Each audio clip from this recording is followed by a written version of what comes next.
বাংলাদেশের খাদ্য নিরাপত্তা নির্ভর করে কৃষকের কঠোর পরিশ্রমে। কিন্তু আজ কৃষকরা অর্থনৈতিক ও বাজারমূলক সংকটের মাঝেই দিন কাটাচ্ছেন।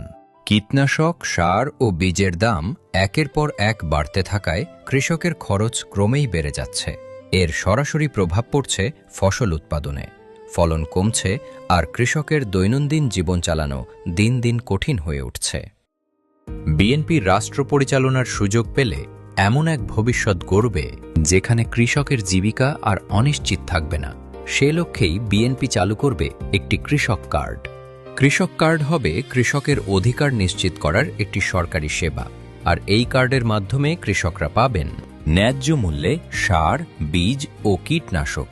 দ্বিতীয়ত, কম খরচে কৃষি যন্ত্রপাতি ও প্রয়োজনীয় সহায়তা।